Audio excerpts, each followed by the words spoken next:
Yes, yes, yes. Welcome to Cyber Safety Net Stay Safe Online, episode 162. Blame the victim of fraud, blame the attacker. My name is Anthony Germanos. I will be the presenter today. I have a short PowerPoint for you. Let's switch to that now.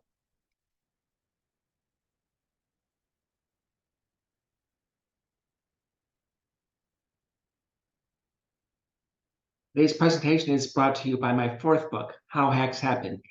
In How Hacks Happen, there are two personas. There's me, Mark, the good guy, who wants to protect you, because I'm a good guy. And there's Brad Cracker, the bad guy, who wants to rip you off. Brad Cracker says, I'm good at hacking. Hacking is easy, and I like the easy money. And maybe you knew this, maybe not, but hacking is not illegal in some countries.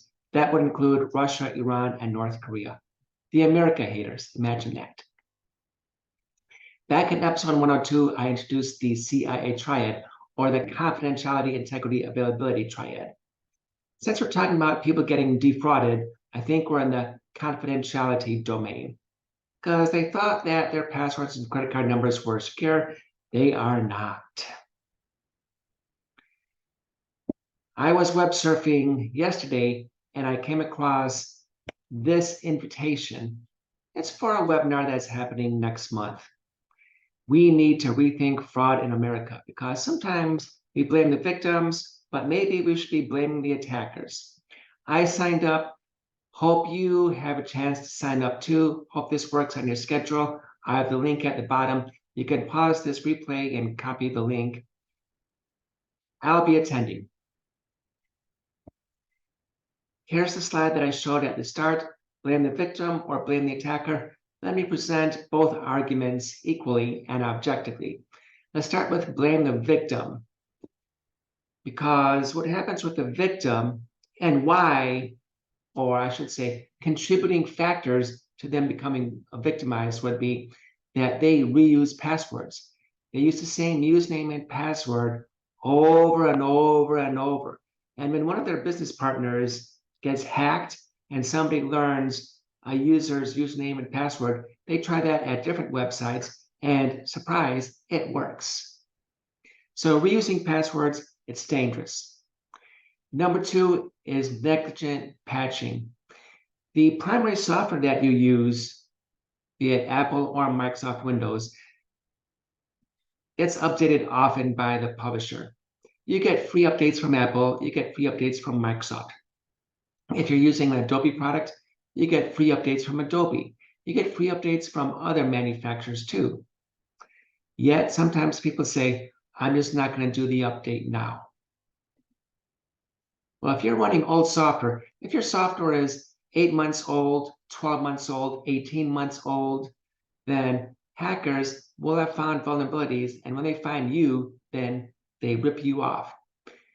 Old software is incredibly vulnerable. Make sure you install those updates from Apple, Microsoft, Adobe, whomever. And last, naively clicking links. People get email and let's just say they've not had their morning cup of coffee before they click links in email. They end up at a spoof site. They may be at a site that looks like Wells Fargo, but it isn't. It's something else. It's a spoof or fake site.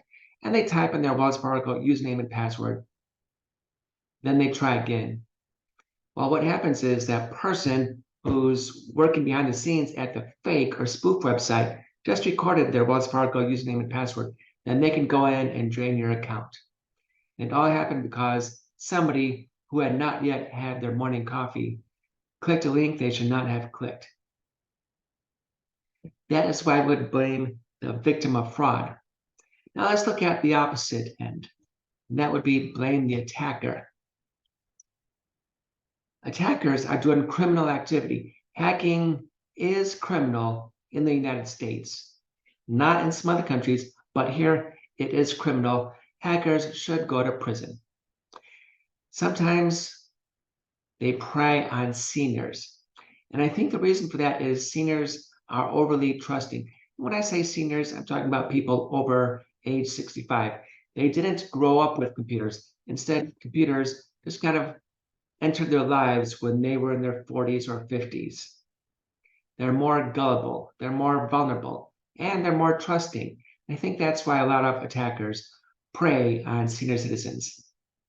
And last, I wrote fund hostilities.